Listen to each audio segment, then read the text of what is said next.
Friend, स्वागत है आप सभी का एक बार फिर से मेरे YouTube channel free time library academy classes में। स्टूडेंट, आज के वीडियो लेक्चर में हम पढ़ने वाले हैं क्लास 10th का एक नया chapter number 3, pair of linear equation in two variables. इसका हम लोग आज इंट्रोडक्शन करेंगे। इस चैप्टर का आज हम लोग इंट्रोडक्शन क्लास करेंगे। अगले वीडियो लेक्चर से हम लोग इस चैप्टर का एक्सरसाइज करेंगे, एक एक करके करेंगे, बेहतर तरीके से करेंगे। स्टूडेंट, बहुत ही ईजी चैप्टर है, बहुत मज़ेदार चैप्टर है, आपको समझने में भी मज़ा आएगा और करने में भी मज़ा आएगा, इसको सॉल्व करने में भी मज़ा आएगा। बहुत ईजी चैप्टर है, ठीक है। तो आइए इस वीडियो का स्टार्ट हम लोग इंट्रोडक्शन से करते हैं, और इंट्रोडक्शन हम लोग स्टार्ट करेंगे लीनियर इक्वेशन से, ठीक है।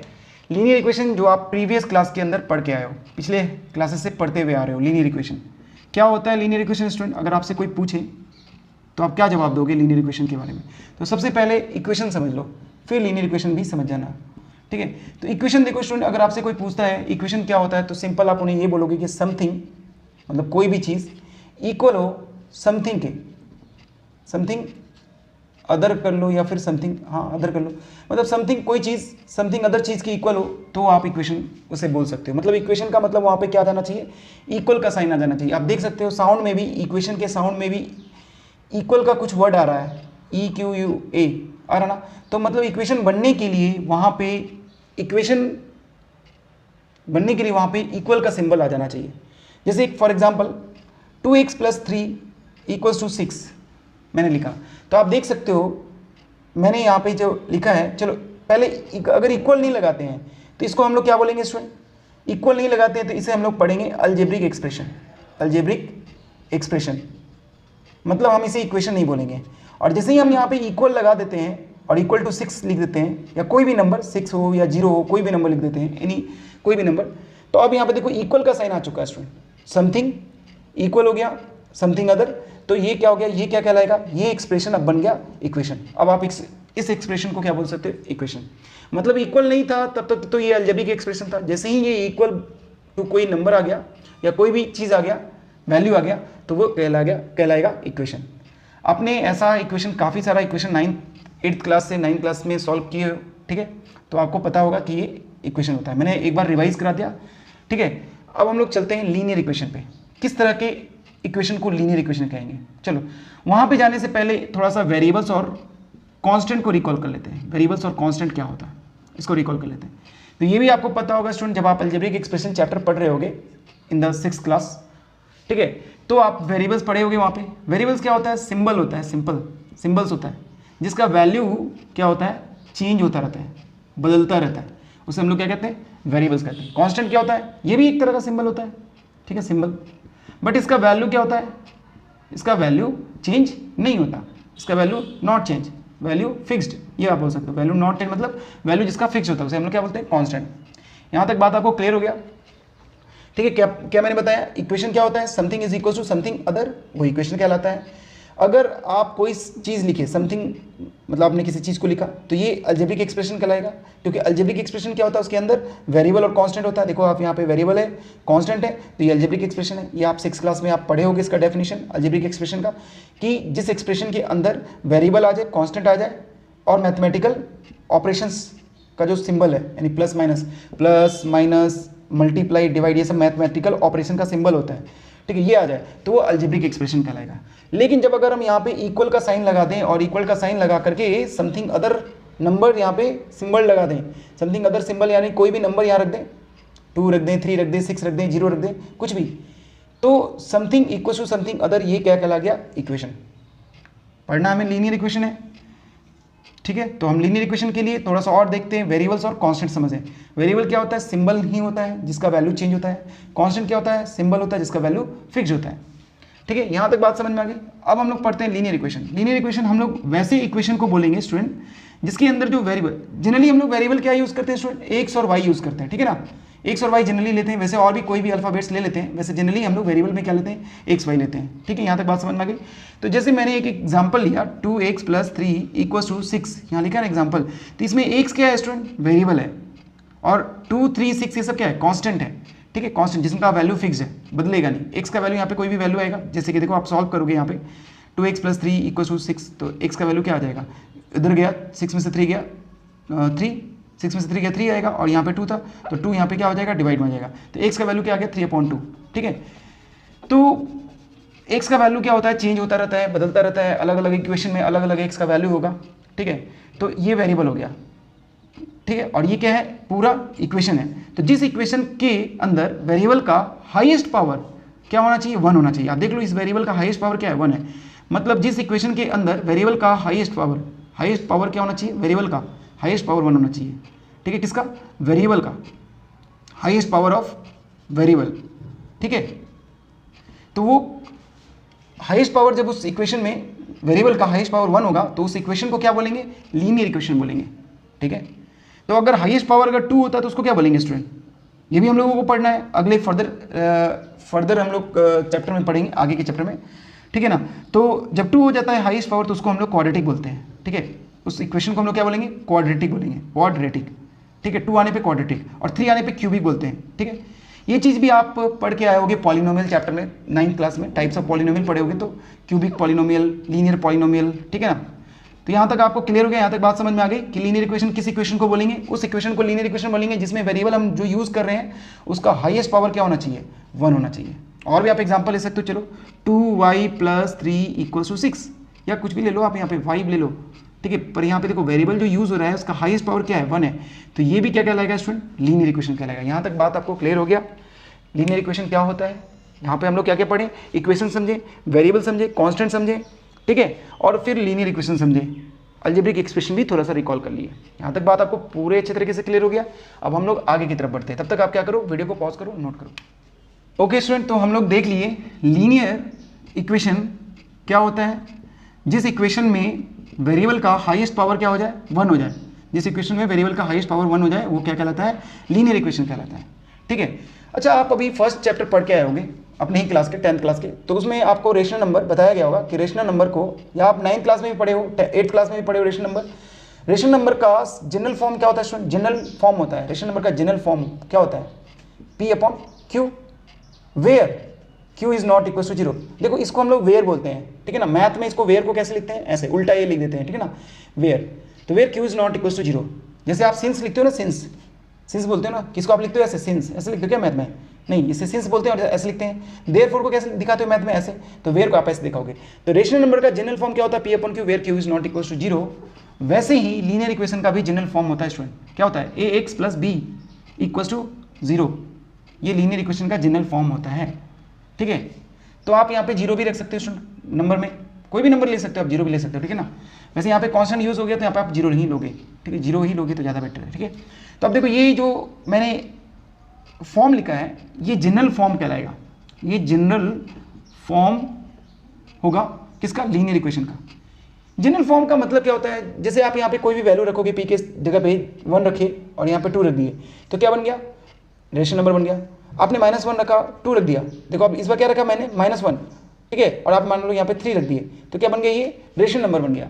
तो आप ये जनरल फॉर्म हो गया और आप इसके जगह पे कोई भी नंबर पुट करते जाओ, आपको क्या मिलेगा, रेशनल नंबर मिलेगा। उसी तरह से ये जनरल फॉर्म हो गया लीनियर इक्वेशन का। आप a की जगह पे कोई भी नंबर रखो, वेरिएबल को फिक्स रखो, x वेरिएबल है यहाँ पे, और b की जगह पे कोई वैल्यू रखो, तो क्या आएगा, ये देखो, ये a की जगह पे आपने 2 रखा और b की जगह पे आपने क्या रखा, 3 रखा, तो आपको ये क्या मिल गया, लीनियर इक्वेशन मिल गया। आप कोई भी और भी वैल्यू रखो, 4 रखो a की जगह पे, यहाँ x + 5 = 0, तो देखो आपको क्या मिल गया, एक लीनियर इक्वेशन मिलता जाएगा। तो ये क्या है, जनरल फॉर्म है। इसके a के और b की जगह पे आप कोई भी रियल नंबर रखते जाओ।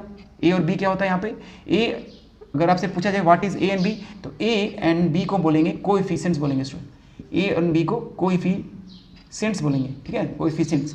a और b क्या है, कोएफिशिएंट्स है, जो कि क्या होगा, रियल नंबर होगा, जो कि रियल नंबर होगा। और b को भी स्पेसिफिक कुछ बोलते हैं, क्या बोलते हैं, कांस्टेंट बोलते हैं। b को स्पेसिफिक क्या बोलेंगे, कांस्टेंट। और a को भी स्पेशली, मतलब अलग अलग, जैसे इकट्ठा तो कोफिशिएंट बोल दिए, लेकिन ठीक है दोनों को बोल देंगे इकट्ठा कोफिशिएंट कि a भी कोफिशिएंट है, b भी कोफिशिएंट है। लेकिन b को अगर सिंपल b पूछा जाए तो क्या कांस्टेंट है, कांस्टेंट भी बोल सकते हैं। और a क्या है, a जो है कोफिशिएंट है, कोफिशिएंट ऑफ x, जैसा कि आप अभी पढ़ के आए होगे पॉलिनोमियल चैप्टर में, ठीक है, सेकंड चैप्टर जब आप पढ़े होगे तो उसमें a को क्या बोलेंगे, कोफिशिएंट ऑफ x। समझ में आ गया यहाँ तक आपको स्टूडेंट कि ये लीनियर इक्वेशन का जनरल फॉर्म होता है, ठीक है। और यहाँ पे a और b कोफिशिएंट होता है, b को सिंपल बोलना होगा तो कांस्टेंट बोल देंगे, और a को क्या बोलेंगे, कोफिशिएंट ऑफ x बोल देंगे। और दोनों को कोफिशिएंट बोल सकते हैं, कोई इसमें गलत नहीं है, ठीक है। और ये जनरल फॉर्म होता है। यहाँ तक बात समझ में आ गई। और हम लोग थोड़ा आगे बढ़ते हैं इसके आगे। हमें तो यहाँ पे पढ़ना है लीनियर इक्वेशन इन 2 वेरिएबल, और अभी हम लोग दिखा रहे हैं लीनियर इक्वेशन इन 1 वेरिएबल। आप देख लो यहाँ पे कितना वेरिएबल यूज हुआ है, एक ही वेरिएबल, बट हमें यहाँ पे क्या पढ़ना है, लीनियर इक्वेशन इन 2 वेरिएबल। तो हम लोग 2 वेरिएबल का देखते हैं, 2 वेरिएबल का केस देख लेते हैं। 2 वेरिएबल का केस कैसा होगा, लीनियर इक्वेशन इन 2 वेरिएबल्स, ठीक है। तो 2 वेरिएबल से बोला जा रहा है तो मतलब कुछ वो इस तरह का होगा, 2x + 3y + 5 = 0, ऐसा ही होगा ना। देखो आप चेक करो, ठीक है, 2x + 3y + 5 = 0, ये हो गया लीनियर इक्वेशन इन 2 वेरिएबल। क्योंकि यहाँ पे आप देख सकते हो यहाँ पे जो वेरिएबल यूज हो रहा है स्टूडेंट, 2 हो रहा है, 2 वेरिएबल यूज हो रहा है, ठीक है।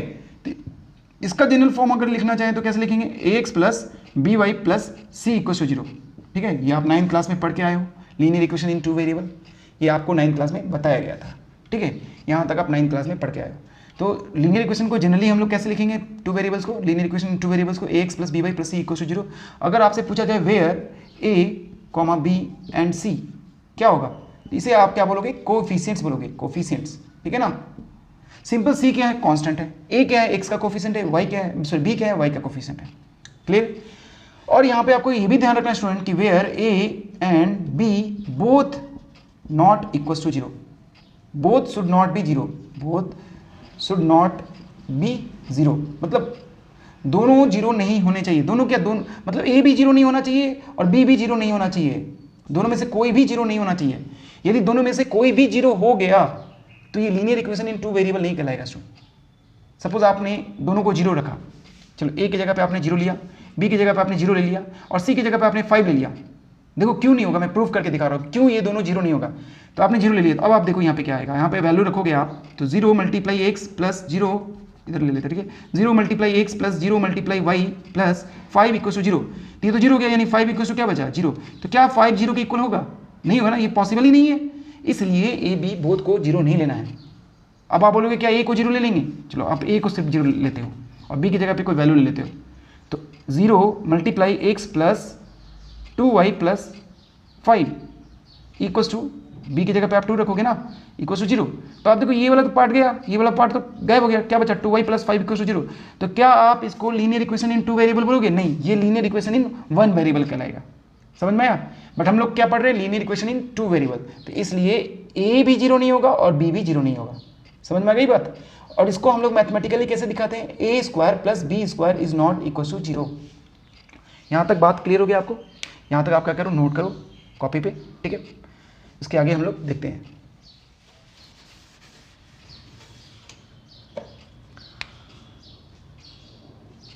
ठीक है स्टूडेंट, तो हम लोग क्या देख लिए, लीनियर इक्वेशन शॉर्टकट में मैंने लिख दिया लीनियर इक्वेशन इन 2 वेरिएबल, ठीक है, ये हम लोग देख लिए।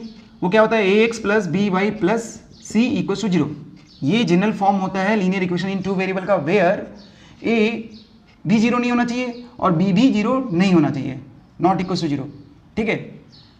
c के लिए कोई कंडीशन नहीं है, c कुछ भी हो सकता है, 0 भी हो सकता है, ठीक है। a 0 नहीं होना चाहिए, b 0 नहीं होना चाहिए, और where a b and c क्या है, इनको क्या बोलते हैं, कोएफिशिएंट्स बोलते हैं, कोएफिशिएंट्स बोलते हैं। आगे बहुत काम आने वाला है इसका, इस पर ध्यान रखना, हम लोग ग्राफिकल पढ़ेंगे ना, ग्राफिकल मेथड, तो वहाँ पे काम आएगा, कोएफिशिएंट्स बोलते हैं, ठीक है। ये चीज़ हम लोग देख लिए, पेयर ऑफ लीनियर इक्वेशन, अब sorry linear equation in 2 variable देख लिए। अब हम लोग देखेंगे, बात करेंगे पेयर के ऊपर। पेयर वर्ड क्या है स्टूडेंट, पेयर का मीनिंग सिंपल आपसे अगर पूछा जाए, पेयर का मतलब क्या होता है, 2 इन क्वांटिटी, मतलब अगर कोई चीज़ 2 हो संख्या में, क्वांटिटी सॉरी, ठीक है, 2 इन क्वांटिटी मतलब कोई भी चीज़ नंबर में 2 हो, उसे हम लोग पेयर बोलेंगे।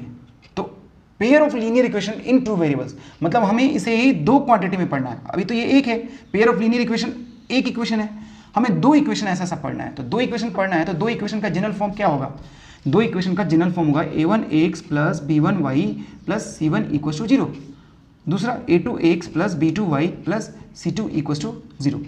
ये दोनों को कहेंगे, इन दोनों, ये 2 इक्वेशन हो गया, और दोनों आप देख सकते हो यहाँ पे 2 वेरिएबल भी यूज हो रहा है, और दोनों लीनियर है। लीनियर क्यों है, क्योंकि आप देख सकते हो हाईएस्ट पावर वेरिएबल का क्या है, 1 है, ठीक है स्टूडेंट। तो इन दोनों इक्वेशन को क्या बोलेंगे, इन्हीं दोनों इक्वेशन को बोलेंगे पेयर ऑफ लीनियर इक्वेशन। मैंने शॉर्टकट में लिख दिया एली, लीनियर इक्वेशन इन 2 वेरिएबल, ठीक है, pair of linear equation in 2 variable. यहाँ तक बात समझ में आ गई आपको, ठीक है स्टूडेंट, यहाँ तक क्लियर है।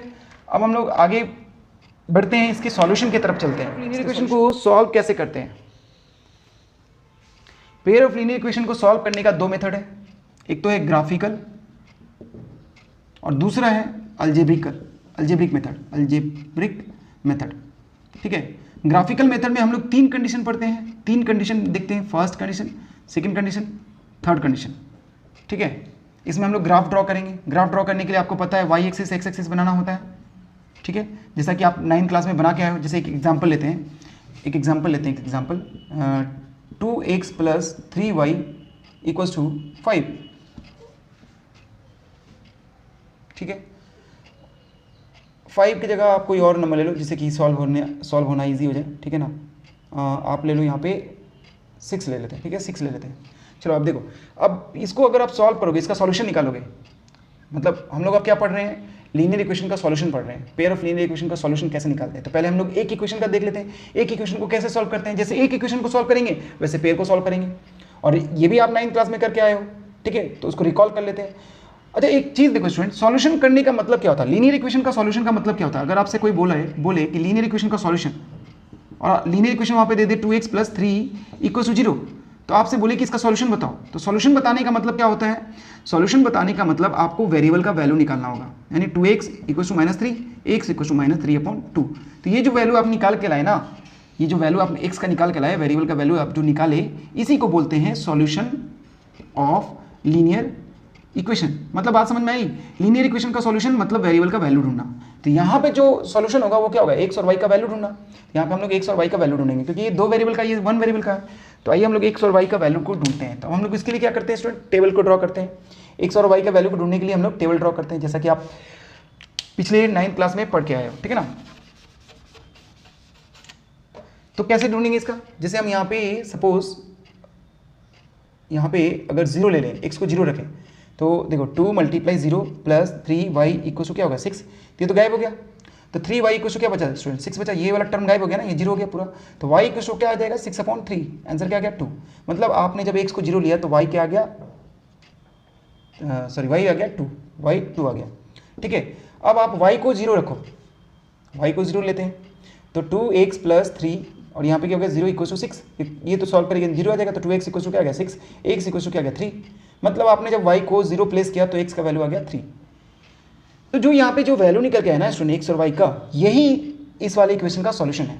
सॉल्यूशन क्या होता है, सॉल्यूशन का मतलब जब आप इस वैल्यू को इसके अंदर रखो तो वो इस इक्वेशन को सेटिस्फाइड कर देगा। जैसे कि आप यहाँ पे ये वाला वैल्यू लो, x का 0 और y का 2 रखो यहाँ पे, तो 2 × 0 + 3 × 2 = 6। तो देखो आप इसको सॉल्व करोगे तो ये तो 0 हो गया, और ये आ गया 6 = 6, यानी LHS = RHS।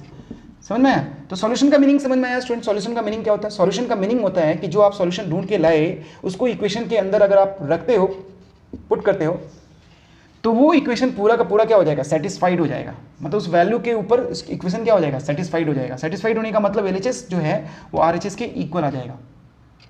तो वो जो चीज़ होता है, वो जो वैल्यू होता है x और y का, वो उसका सॉल्यूशन कहलाता है।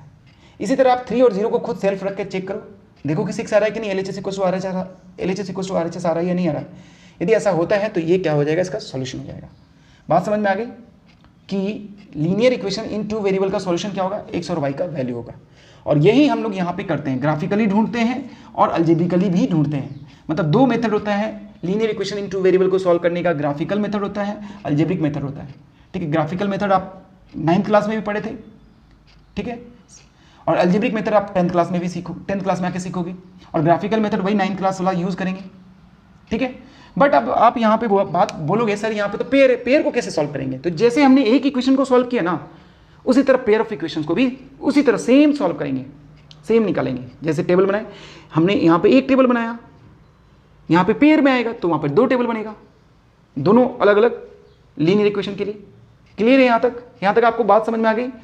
नोट भी करते जाना है स्टूडेंट, पॉज कर करके नोट करना है। ठीक है ना, सारे वीडियो को पॉज करो, और मतलब जब भी मैं कोई चीज़ इंपॉर्टेंट चीज़ बताऊँ तो उसको नोट करना है पॉज करके। ठीक है, उसी टाइम उसी समय नोट कर लेना आपको। अब हम लोग चलते हैं आगे। ठीक है, यहाँ तक बात समझ में आ गई। अब हम लोग थोड़ा ग्राफ के बारे में बात कर लेते हैं, फिर हम लोग ग्राफिकल मेथड देखेंगे, फिर हम लोग अलजेब्रिक मेथड देखेंगे। ठीक है, तब तक आपको क्या करना है, वीडियो को पॉज करना, नोट करना है।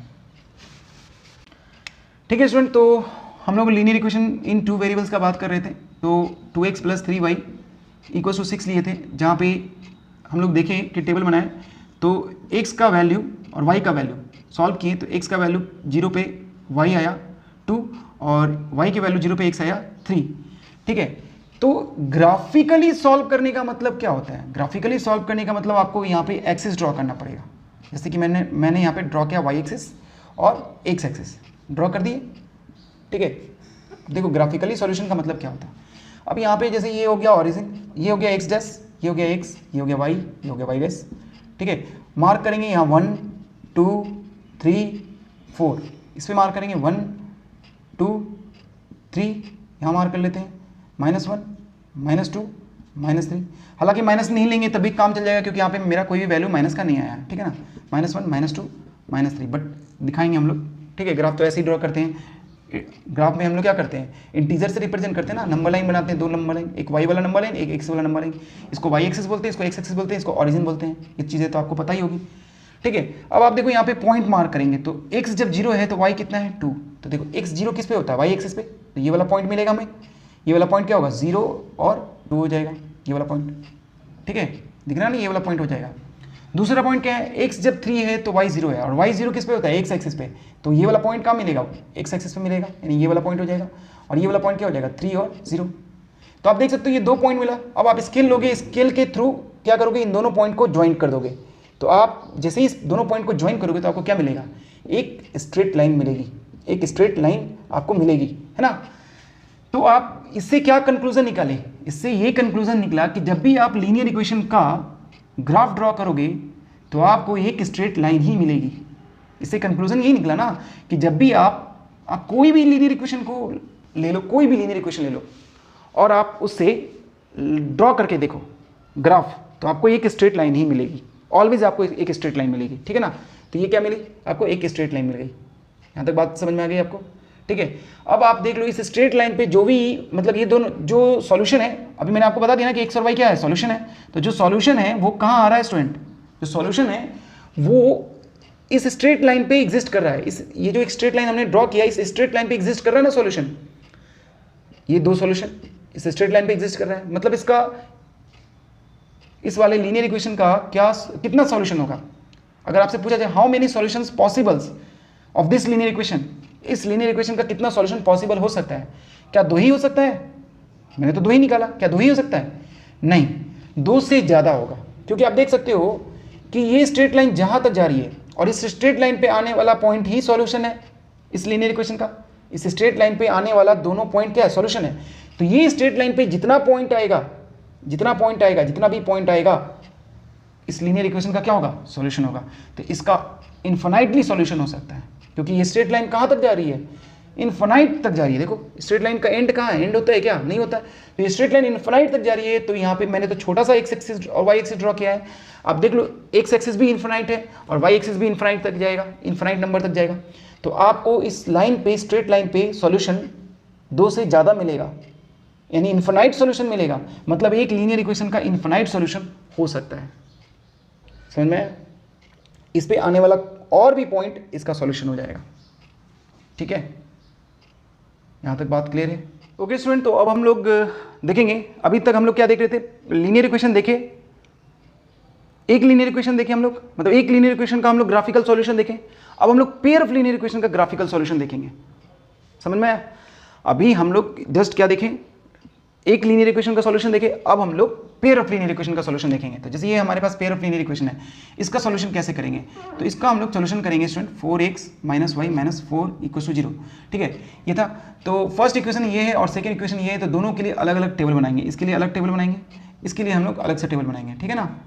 तो इसका टेबल हम लोग ड्रॉ करते हैं स्टूडेंट। तो चलो इसका टेबल ड्रॉ करते हैं। तो टेबल ड्रॉ करने से पहले हम लोग इसके वैल्यू को 2x - y और इस 2 को उधर शिफ्ट कर देंगे, ठीक है। और इधर भी 4x - y 4 को उधर शिफ्ट कर देंगे।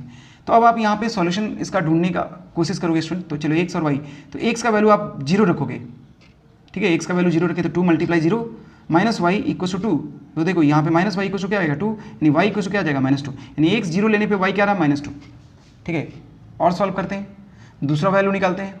अगर आप यहाँ पे y को 0 रखें, ठीक है, y को 0 रखते हैं, 2x - 0 = 2, 2x = 2, तो x = क्या आएगा 2/2, यानी कि 1, यानी y 0 लेने पे x क्या आ रहा है 1। इसका भी सोल्यूशन करते हैं स्टूडेंट, ठीक है। ये दूसरा इक्वेशन है, इसको सॉल्व करेंगे। इसके लिए टेबल x और y का वैल्यू, x को आपने 0 लिया, ठीक है, 0 लिया, x क्या लिया 0, तो 0 रखेंगे, 4 मल्टीप्लाई 0 माइनस y, ये y है, ठीक है, y है ये, ठीक है ना, y इक्वल टू 4, तो माइनस y इक्वल टू क्या आ गया 4 आ गया, यानी y इक्वल टू क्या आ गया माइनस का 4, यानी 0 लेने पर माइनस का 4 आ गया स्टूडेंट। अगला देखते हैं दूसरा सोल्यूशन निकालते हैं, तो क्या आएगा, x का हो गया, y को 0 ले लेते हैं, y को 0 रखते हैं, ठीक है, y को हम लोग क्या ले रहे हैं, y को 0 कर रहे हैं, तो 4x माइनस 0 इक्वल टू 4, तो x इक्वल टू क्या आ जाएगा स्टूडेंट 1 आ जाएगा।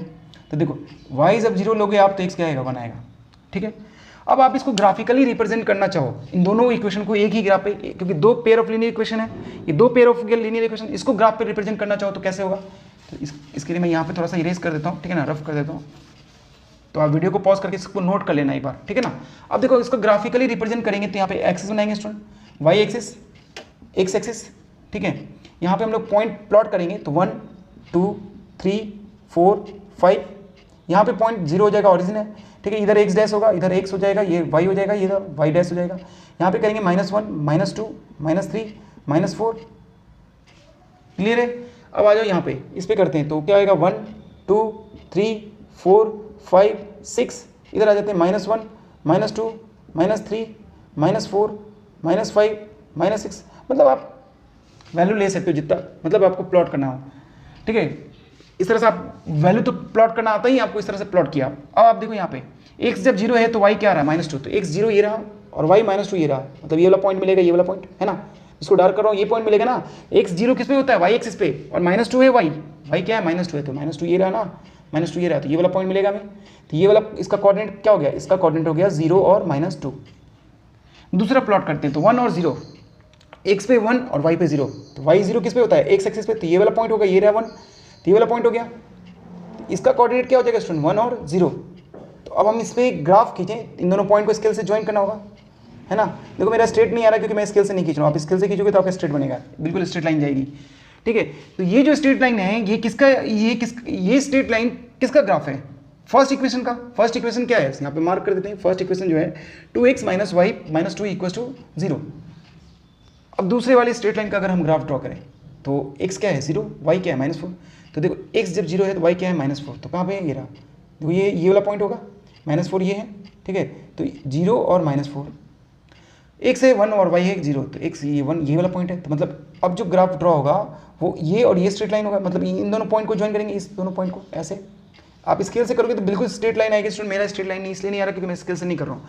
तो आप देखोगे क्या कि दोनों जो ये स्ट्रेट लाइन किसकी होगी, ये इस वाली इक्वेशन की स्ट्रेट लाइन होगी। अब आप यहाँ से फाइंड आउट किए तो क्या मिला आपको कि इस वाले से जो स्ट्रेट लाइन मिल रही है और इस वाले की जो ग्राफ मिल रही है, इस वाले इक्वेशन की जो ग्राफ मिल रही है स्ट्रेट लाइन, दोनों एक दूसरे को इंटरसेक्ट कर रही है। कौन से पॉइंट पे, 1 और 0 पे, है ना। तो यहाँ पे जो ग्राफ मिला, पेयर ऑफ लीनियर इक्वेशन का जो ग्राफ मिला वो कैसा हो जाएगा, इंटरसेक्टिंग लाइन का हो जाएगा, होगा कि नहीं होगा। यहाँ पे जो ग्राफ मिलेगा पेयर ऑफ लीनियर इक्वेशन का वो कैसा मिलेगा, इंटरसेक्टिंग लाइन का मिलेगा, ठीक है। और हम लोग एग्जांपल लेते हैं, उसको हम लोग सॉल्व करके देखते हैं कि और कैसा ग्राफ मिल सकता है। स्टूडेंट करना क्या है आपको, जब भी मेरे मिटाने से पहले मतलब आपको करना क्या है कि वीडियो को पॉज करना है और करके सब कुछ नोट करना है, क्योंकि मैं रफ कर देता हूँ, ठीक है। तो रफ करने के बाद आपको कुछ भी बोर्ड पे नहीं दिखेगा तो आप उसी वक्त हैंड टू हैंड कॉपी कर लो, ठीक है। अब मैं और इक्वेशन लेता हूँ बुक से, ठीक है, और उसको सॉल्व करके दिखाता हूँ ग्राफिकली, और उसका देखते हैं ग्राफ कैसा मिलेगा, ठीक है ना स्टूडेंट। तो चलिए इक्वेशन हम लोग लेते हैं।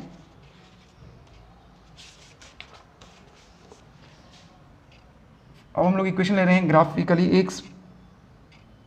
x plus 2y minus 4 equal to 0। दूसरा इक्वेशन लेते हैं 2x plus 4y minus 12 equal to 0, ठीक है। तो यहाँ पे आप चेक करो स्टूडेंट, यहाँ पे हम लोग फर्स्ट वाला क्या लिए थे, फर्स्ट हम लोग कौन सा लिए थे इक्वेशन, उसका जरूरत पड़ेगा अभी ग्राफिकली समझाने में, तो उसको वापस एक बार लिख देता हूँ मैं। फर्स्ट हम लोग जो लिए थे इक्वेशन वो लिख देते हैं हम यहाँ पे। फर्स्ट लिए थे हम लोग student 2x minus Y minus 2 equal to 0, और दूसरा पेयर क्या था, पेयर का दूसरा इक्वेशन क्या था, इस पेयर का दूसरा इक्वेशन था 4x minus 4x minus Y minus 4 equal to 0, ठीक है। अब हम लोग दूसरा सॉल्व कर रहे हैं स्टूडेंट, दूसरा वाला हम लोग कौन सा ले रहे हैं उसको भी यहाँ पे लिख देते हैं, ठीक है। सॉल्यूशन इधर कर लेंगे, x plus 2y minus 4 equals to 0 और 2x plus 4y minus 12 equals to 0, ये दूसरा है, ठीक है। तो अब आप देखो यहाँ पे मैंने कहा था 3 कंडीशन है, तीनों कंडीशन मैं आपको यहाँ पे समझाऊंगा। पहले वाले का ग्राफ बना के दिखा दिया, दूसरे वाले का भी ग्राफ अभी बना के आपको दिखा रहा हूँ। इसका सॉल्यूशन करेंगे ग्राफिकली तो क्या क्या आएगा वैल्यू, x और y, ठीक है। ढूंढते हैं, पहले इसको क्या कर लेंगे x प्लस 2y और 4 को उधर शिफ्ट कर देंगे, ठीक है। तो ये फर्स्ट इक्वेशन हो गया। यहाँ पर भी 2x प्लस 4y 12 को उधर शिफ्ट कर देंगे, ठीक है। इससे भी टेबल बनेगा एक x और y। अब आप x का वैल्यू को 0 रखो तो देखो 2y इक्वल टू 4 होगा ना स्टूडेंट। मैं डायरेक्टली सॉल्व कर रहा हूँ, x को 0 रखेंगे 2y क्या होगा। आप डायरेक्ट नहीं करोगे, पूरा सॉल्यूशन करके दिखाना होगा एग्जाम में, ये नहीं कि अभी डायरेक्ट कर रहे हो, ठीक है ना। तो 2y इक्वल टू 4, y का वैल्यू क्या आ जाएगा 2, ठीक है। यहाँ पे हो गया। अब आप y को 0 लो, y को 0 करो, तो y को 0 करोगे तो x इक्वल टू क्या आ जाएगा 4, तो y 0 पे x क्या आ रहा है 4। यहाँ तक क्लियर है। आगे चलते हैं, इस वाले को सॉल्व करते हैं। यहाँ पे हम x को 0 रखते हैं, x को 0 लिए तो x को 0 लोगे तो क्या आएगा 4y इक्वल टू 12 आएगा, यानी y इक्वल टू क्या आ जाएगा 3, ठीक है स्टूडेंट।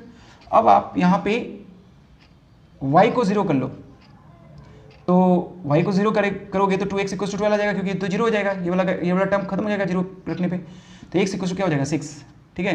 तो y 0 लेने पे ये आ गया 6। अब इसका हम लोग ग्राफ ड्रॉ करते हैं, ठीक है। और ये वाला मैं रफ कर देता हूँ ग्राफ के लिए, क्योंकि थोड़ा स्पेस चाहिए ना, और मेरे पास तो स्पेस इतना ही है, इसी में करना है, ठीक है। तो आप देखो इसके बाद इसका ग्राफ करेंगे स्टूडेंट, तो फिर से वही पहले क्या करेंगे y एक्सिस, फिर x एक्सिस, और इस पर पॉइंट मार्क करेंगे। ये ओरिजिन हो जाएगा 1 2 3 4 5 6, ठीक है। यहाँ पे मार्क कर लेते हैं 1 2 3 4, कहाँ तक रखना है हमें 6 तक रखना, सॉरी y का हाईएस्ट वैल्यू कहाँ तक है, अच्छा 3 तक है, और x का हाईएस्ट वैल्यू 6 तक है, ठीक है। तो 5 6, तो हमें ऐसे मार्क कर लेना, इधर भी नेगेटिव का, इधर भी नेगेटिव का, बट हमें तो पॉजिटिव पे ही दिखाना ना, तो हम लोग इसलिए मैंने इधर का मार्क नहीं किया।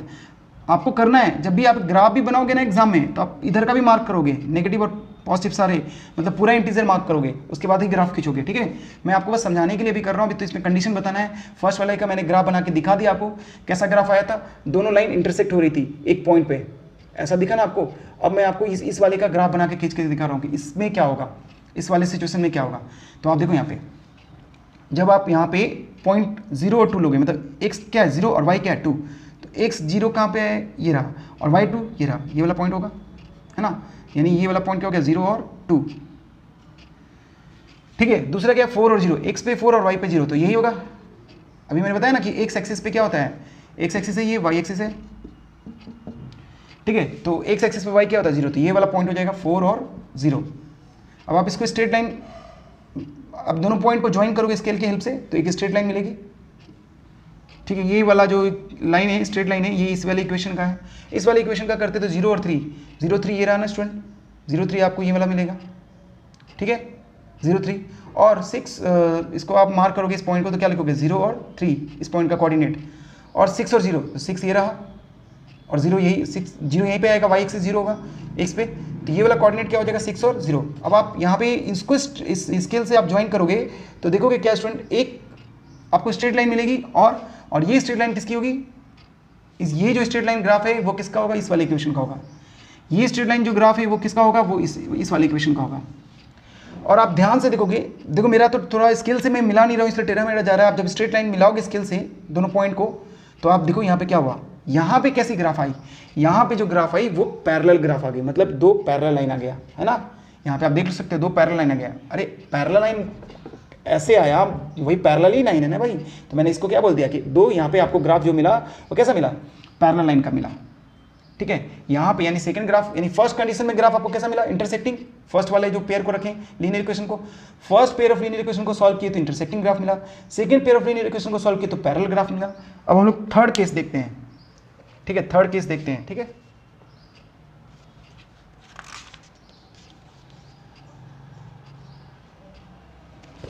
ठीक है, थर्ड केस के लिए एग्जांपल ले लो, 2x plus 3y equal to 9 और 4x plus 6y equal to 18, ठीक है। जब आप इसका ग्राफ ड्रॉ करोगे, इन दोनों का ग्राफ ड्रॉ करोगे तो कैसे ड्रॉ, इन दोनों का ग्राफ कैसे ड्रॉ मतलब उसी तरह सेम ड्रॉ करोगे, आप टेबल बनाओगे, ठीक है, सेम ड्रॉ करोगे। तो इसका मैं होमवर्क देता हूँ, आप खुद घर पे सॉल्व करोगे, ड्रॉ करोगे, ठीक है। और मैं बताता हूँ इसका ग्राफ कैसा आएगा। इसका ग्राफ जो आएगा, इसका ग्राफ एक ही स्ट्रेट लाइन आएगी, दोनों के लिए सेम स्ट्रेट लाइन आएगी। पॉइंट भले ही डिफरेंट होगा, एक्स और वाई का पॉइंट भले ही डिफरेंट होगा, बट इसके लिए जो स्ट्रेट लाइन होगी, ठीक है, इसके लिए जो ग्राफ आएगी दोनों के लिए, इसका जब आप ग्राफ खींचोगे, आप खुद घर पे इसको खींच के देखना, तो इस वाली इक्वेशन के लिए भी यही लाइन होगी और इस वाली इक्वेशन के लिए भी सेम लाइन होगी। मतलब अगर आप इसका लाइन ड्रॉ करोगे, इस लीनियर इक्वेशन का लाइन ड्रॉ करोगे और इस लीनियर इक्वेशन का लाइन ड्रॉ करोगे, तो आप क्या देखोगे कि ग्राफ पे आपको एक ही लाइन खींचना पड़ेगा। करके देखना, जो आप पॉइंट मार्क करोगे वो इसी लाइन पे, वो इसका वाला भी पॉइंट इसी लाइन पे एग्जिस्ट करेगा। आप करके देख लेना, ड्रॉ करना, ठीक है। तो आपको कैसा मिलेगा, मतलब इससे भी एक लाइन मिलेगी, इससे भी एक लाइन मिलेगी और दोनों लाइन किसके ऊपर आ जाएगी, एक के ऊपर एक आ जाएगी। मतलब आपको थर्ड जो केस है, थर्ड जो सिचुएशन है, यानी 2x + 3y = 9 और 4x + 6y = 18, इसका जब आप ग्राफ बनाओगे, इस लीनियर इक्वेशन का ग्राफ बनाओगे, तो आपको कैसी ग्राफ मिलेगी, एक ही लाइन के ऊपर दूसरी लाइन मिलेगी, एक ही लाइन के ऊपर दूसरी वाली लाइन मिलेगी। आप खुद इसको करके देखना, ठीक है। तो यहाँ से आपको क्या कंक्लूजन निकला स्टूडेंट, कि जब हम स्ट्रेट, बस यही 3 कंडीशन होगा स्टूडेंट, इसके अलावा आपको कोई और ग्राफ नहीं मिलेगा। तो आपने क्या पाया कि जब पेयर ऑफ लीनियर इक्वेशन को ग्राफिकली सॉल्व करते हैं, तो 3 कंडीशन आता है। कैसा, एक तो इंटरसेक्टिंग लाइन का, दूसरा पैरेलल लाइन का, और तीसरा एक ही लाइन के ऊपर दूसरी लाइन एग्जिस्ट कर रही है। मतलब एक ही सेम लाइन पे दूसरी लाइन भी एग्जिस्ट कर रही है। दो लीनियर इक्वेशन होगा तो दोनों लीनियर इक्वेशन का लाइन एक ही है, कॉमन लाइन है, ठीक है। अब आप एक एक करके चेक करो स्टूडेंट। यहाँ पे a1, अगर फर्स्ट वाले में आपसे पूछा जाए a1 क्या है, 2 है, और b1 क्या है, -1 है, और c1 क्या है, -2 है, a2 क्या है, सेकंड वाले a2 निकालोगे तो क्या होगा 4, b2 निकालोगे तो क्या आएगा -y, और c2 निकालोगे तो क्या आएगा -4। ये आएगा ना भाई। अभी आपको मैंने बताया था ना कि पेयर ऑफ लीनियर इक्वेशन को जनरली कैसे लिखते हैं, a1x + b1y + c1 = 0 और a2x + b2y + c2 = 0, ऐसे तो लिखते हैं पेयर ऑफ लीनियर इक्वेशन को। तो यहाँ से आप कंपेयर करोगे तो ऊपर वाले से a1, b1 और c1 मिल जाएगा, यानी ये आपको कोफिशिएंट मिलेगा ऊपर वाले से, और नीचे वाले से आपको कोफिशिएंट्स क्या मिलेगा, ये मिलेगा। मैंने आपको बताया था ना, a1, b1 और c1 को क्या बोलते हैं, कोफिशिएंट्स बोलते हैं। अभी मैंने जस्ट बताया था आपको पीछे वीडियो में, ठीक है। तो आप यहाँ पे जब कोफिशिएंट्स के रेशियो का कंपेयर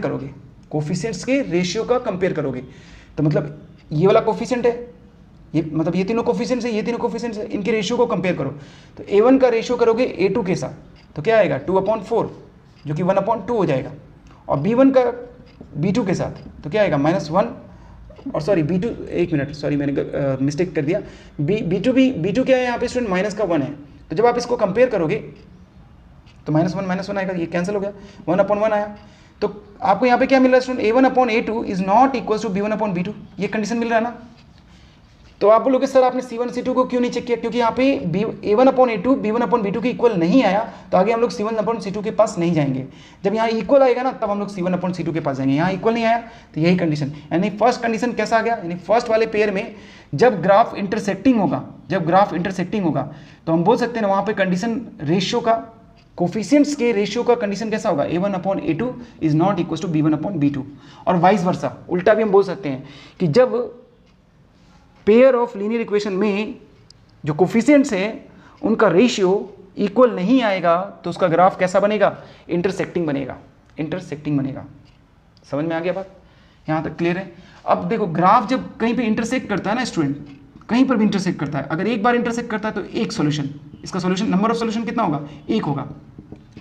मतलब ग्राफ जहाँ पे इंटरसेक्ट करता है वहाँ पे एक सॉल्यूशन आता है, तो एक बार इंटरसेक्ट किया तो एक सॉल्यूशन, अगर 2 बार करता है तो 2 सॉल्यूशन। यहाँ पे कितनी बार इंटरसेक्ट कर रहा है, इस कंडीशन में रेशियो का, कोफिशिएंट्स के रेशियो जब इक्वल नहीं होंगे, a1/a2 = b1/b2, जब ये वाला कंडीशन होगा तो ग्राफ ऐसा बनेगा। और यहाँ पे सॉल्यूशन का नंबर ऑफ सॉल्यूशन कितना होगा, अगर आपसे पूछा जाए नंबर ऑफ सॉल्यूशन कितना होगा तो 1 होगा। 1 को आप कैसे लिखोगे, यूनिक सॉल्यूशन, यूनिक मतलब एक यूनिक सॉल्यूशन, ठीक है। और जब कहीं पे सॉल्यूशन मिलता है ना स्टूडेंट, जब सॉल्यूशन मिलता है तो नेचर जो होता है, ग्राफ का नेचर कैसा होता है, या इक्वेशन का नेचर कैसा होता है इक्वेशन का, या सॉल्यूशन का नेचर कैसा होता है सॉल्यूशन का, ठीक है, सॉल्यूशन का नेचर कुछ भी आप बोलो, सॉल्यूशन का नेचर, ग्राफ का नेचर तो इंटरसेक्टिंग होगा। सॉल्यूशन का नेचर कैसा होगा, सॉल्यूशन का नेचर होगा कंसिस्टेंट। ये ध्यान रखना। क्या मैंने बोला यहाँ पे कि जब रेशियो आपके पास जो इक्वेशन होगा उस इक्वेशन से आप कोफिशिएंट का रेशियो निकालोगे और चेक करोगे, अगर ये वाला कंडीशन आया a1/a2 is not equal to b1/b2 तो वहाँ पे जो ग्राफ बनेगा वो इंटरसेक्टिंग बनेगा, ठीक है। दूसरा बात क्या मैंने बताया, वहाँ पे नंबर ऑफ सॉल्यूशन जो होगा वो एक होगा, उसको हम लोग यूनिक सॉल्यूशन पढ़ेंगे, और नेचर ऑफ सॉल्यूशन जो होगा वो क्या होगा, कंसिस्टेंट होगा। नेचर ऑफ सॉल्यूशन क्या होगा, कंसिस्टेंट। समझ में आ गया। और एक बार अगर ग्राफ एक बार इंटरसेक्ट करता तो एक सॉल्यूशन, दो बार इंटरसेक्ट करेगा तो दो सॉल्यूशन, अगर बार बार करेगा तो मेनी सॉल्यूशन, इनफाइनाइट सॉल्यूशन। यहाँ तक आपको बात क्लियर हो गया ना, ठीक है। अब हम लोग दूसरे वाले का देखते हैं, ठीक है। इसका देखो थोड़ा सा ये गचर पचर हो जाएगा, इसलिए आप जहाँ जहाँ मैं बताता जाऊँ ना वहाँ ध्यान देना, ठीक है। दूसरे वाले के लिए करते हैं तो ये वाला रफ कर देते हैं, फर्स्ट वाले का जो हम लोग किए थे इसको रफ कर देते हैं। तो दूसरे वाले का जब हम लोग कर रहे हैं स्टूडेंट, तो दूसरे वाले का a1 क्या है, चेक करो। दूसरे वाले में a1 क्या है स्टूडेंट, 1 है ना, b1 क्या है, 2 है ना, और c1 क्या है, माइनस का 4 है, a2 क्या है, 2 है, और b2 क्या है, 4 है, और c2 क्या है, माइनस का 12 है, ठीक है। जब आप यहाँ पे चेक करोगे तो a1/a2 1/2, b1/b2 क्या आएगा 2/4, यानी 1/2 ही है ना। अब हम लोग c1/c2 पे जाएंगे, तो c1/c2 करेंगे स्टूडेंट तो क्या आएगा -4/-12, यानी कि ये माइनस माइनस कटा 1/3। तो यहाँ से कंडीशन क्या मिल गया, a1/a2 is equal to b1/b2 is not equal to c1/c2। मतलब कि जब पैरेलल होगा, देखो सेकंड वाले में ग्राफ कैसा बना, पैरेलल, तो पैरेलल होगा तो उस केस में जो कंडीशन आएगा किसका, कोफिशिएंट्स के रेशियो का, वो क्या होगा, ऐसा होगा a1/a2 is not equal to b1/b2 is sorry equal to b1/b2 is not equal to c1/c2। तो आप वाइस वर्सा उल्टा भी बोल सकते हो कि जब कंडीशन ऐसा होगा तो उसका ग्राफ कैसा बनेगा, ऐसा बनेगा।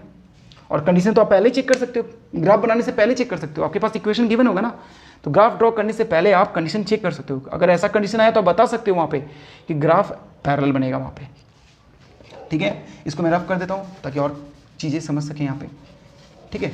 यहाँ तक क्लियर हो गया स्टूडेंट। अब आप देखो, अब अगर आपसे पूछा जाए कि यहाँ पे नंबर ऑफ सॉल्यूशन बताओ, नंबर ऑफ सॉल्यूशन, तो आप भाई देख सकते हो कि ये दोनों ग्राफ एक दूसरे को इंटरसेक्ट नहीं कर रही है, कहीं पर इंटरसेक्ट कर रही है, कहीं पर भी नहीं, और कभी भी नहीं करेगी क्योंकि पैरेलल है। तो यहाँ पे नंबर ऑफ सॉल्यूशन क्या हो जाएगा, 0। तो 0 है तो इसको क्या बोलेंगे, नो सॉल्यूशन, ठीक है। यहाँ पे एक था तो यूनिक सॉल्यूशन, ठीक है। अब आपसे पूछा जाए कि नेचर ऑफ, अब आप बताओ नेचर ऑफ सॉल्यूशन, तो यहाँ पे सॉल्यूशन नहीं आया ना, सॉल्यूशन आएगा तो कंसिस्टेंट, सॉल्यूशन आया ही नहीं तो क्या कहलाएगा, इनकंसिस्टेंट। क्लियर है यहाँ तक, समझ में आ गया आपको, इनकंसिस्टेंट कहलाएगा। यहाँ तक समझ में आ गया। अब हम लोग इसके बारे में बात करते हैं, तो ये चीज़ आप नोट कर लो, मैं इसको रफ कर रहा हूँ, ठीक है। फिर हम लोग थर्ड वाले के बारे में बात करते हैं, ठीक है ना।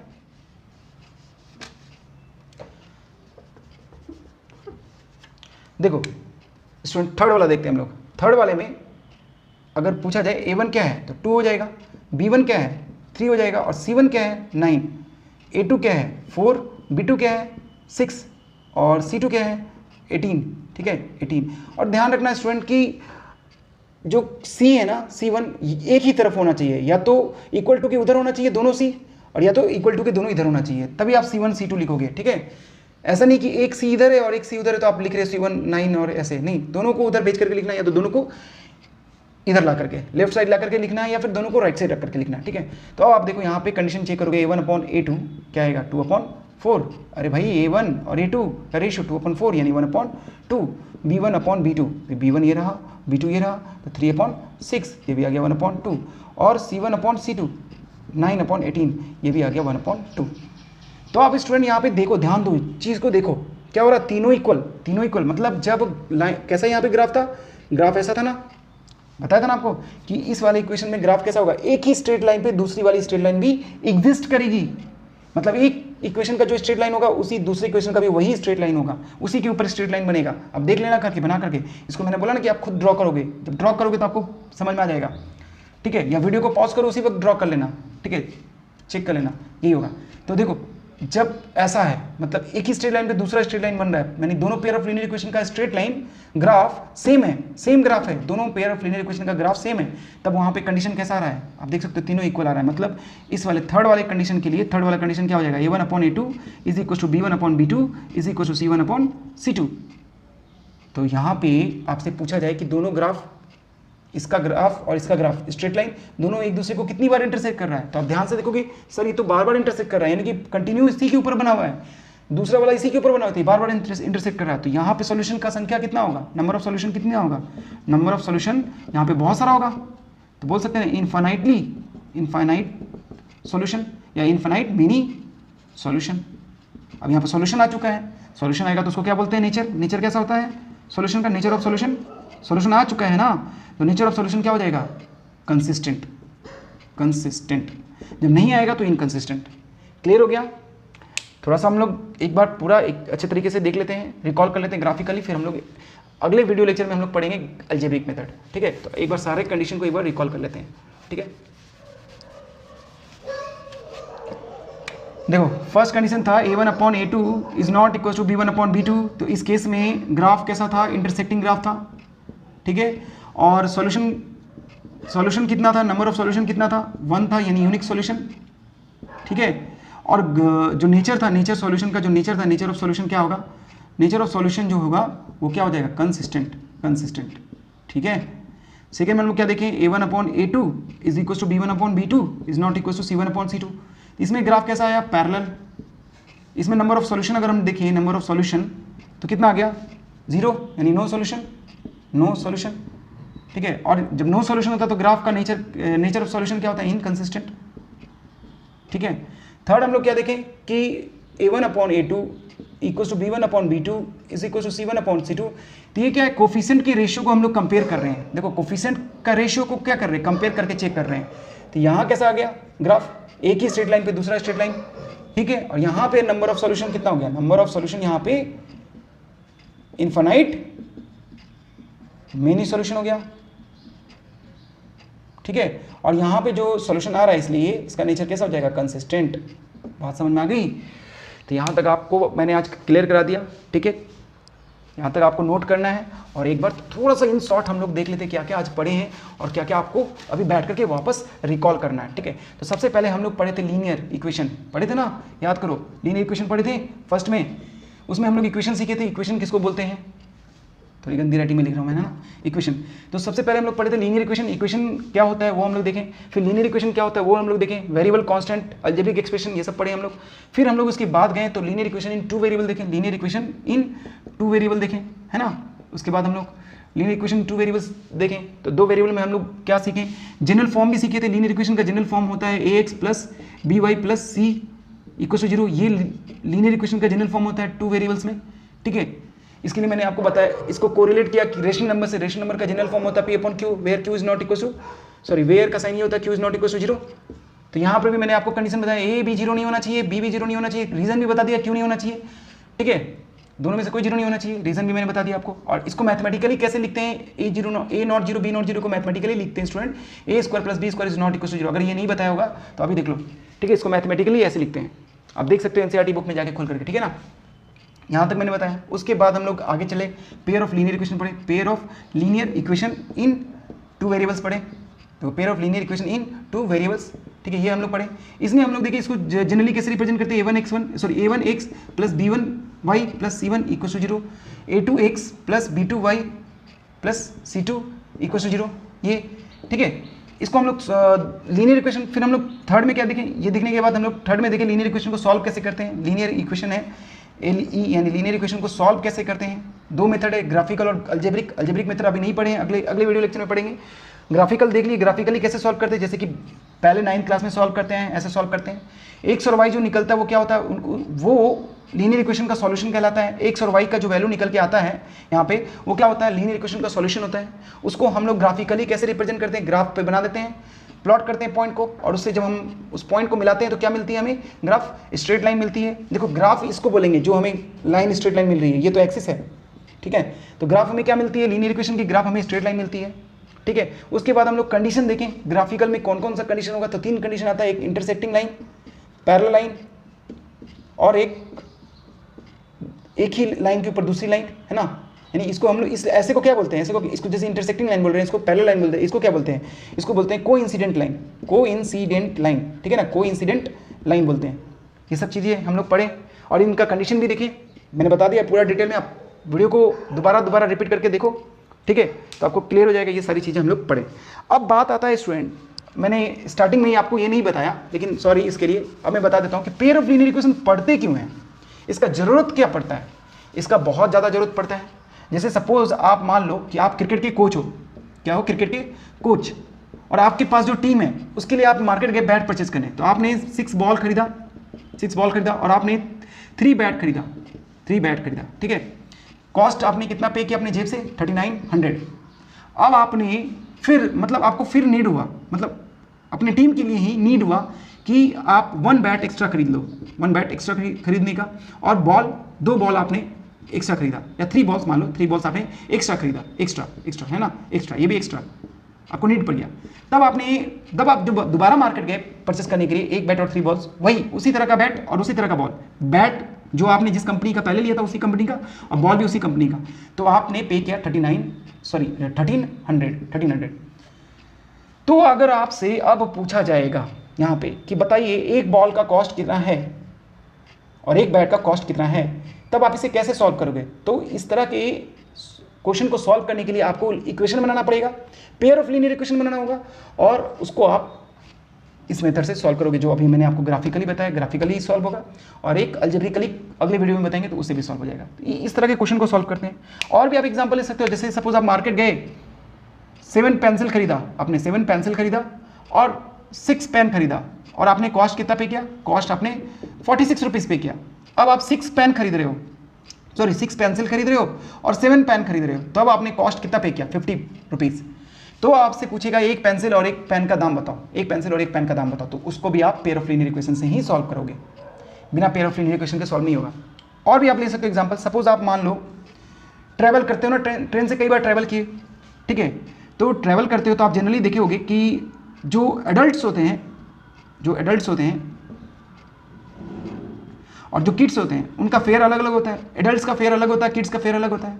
तो सपोज आप ट्रैवल कर रहे हो ट्रेन से, तो 3 एडल्ट्स हो, 3 एडल्ट्स उसमें हैं, और उसमें 2 किड्स हैं, 2 बच्चे हैं, तो इनका कॉस्ट लग रहा है, मान लो एक ग्रुप कोई ट्रैवल कर रहा है, मान लो वैष्णो देवी के लिए जा रहा है, तो उसमें 3 एडल्ट्स और 2 किड्स हैं, तो उसको रुपीज़ कितना पे करना पड़ रहा है, उसी ट्रेन से जा रहा है, सेम ट्रेन से, तो उसको पे करना पड़ रहा है मान लो 2200 रुपीज़, मतलब इतना रुपया पे करना पड़ा, 2200 रुपया, ठीक है ना, 3 एडल्ट्स और 2 किड्स के लिए 2200। अब दूसरा जो ग्रुप है वो भी जम्मू कश्मीर के लिए जा रहा है, उसी ट्रेन से जा रहा है, सेम ट्रेन से, ठीक है। इसमें जो है एडल्ट्स 4 एडल्ट्स हैं और किड्स कितने हैं, 5 किड्स हैं, तो इनको पे करना पड़ा 3600, ठीक है। तो आपसे पूछेगा कि बताओ एक एडल्ट का कॉस्ट कितना लग रहा है, किराया कितना लग रहा है ट्रेन का, और एक किड का किराया कितना लग रहा है ट्रेन का। तो आपको इस तरह का इक्वेशन आपको सॉल्व करना होगा, किससे, पेयर ऑफ लीनियर इक्वेशन से। इसलिए इसका बहुत ज़्यादा यूज़ हो जाता है। जैसे कि आपके एनसीईआरटी बुक में एग्जाम्पल फर्स्ट आप जब रीड करोगे तो वहाँ पे फर्स्ट में आपको बोल दिया है कि एक लड़की है ना, वो मेले में जा रही है और वो एक गेम खेल रही है और झूला झूल रही है, तो वो 3 बार झूला झूल रही है और 1 बार गेम खेल रही है, तो कितना पे करेगी। और जब वो 2 बार झूला झूलेगी तो 1 बार गेम खेलेगी, मतलब 2 बार गेम खेलेगी और सपोज 1 बार झूला झूलेगी। जैसे 3 बार उसने झूला झूला और 1 बार गेम खेला तो कुछ कॉस्ट पे किया, फिर उसने 1 बार झूला झूला और 3 बार गेम खेला तो फिर अलग कॉस्ट पे किया। तो बताना है कि झूले पे झूलने का क्या कॉस्ट है और गेम खेलने का क्या कॉस्ट है, तो सब वो पेयर ऑफ लीनियर इक्वेशन से सॉल्व होगा। समझ में आया। आज के क्लास में इतना ही है। अगले क्लास में हम लोग अलजेब्रिक मेथड पढ़ेंगे, हाँ अलजेब्रिक मेथड पढ़ेंगे पेयर ऑफ लीनियर इक्वेशन को सॉल्व करने के लिए, ठीक है। Okay, thank you. बहुत लंबी क्लास हो गई, थैंक यू।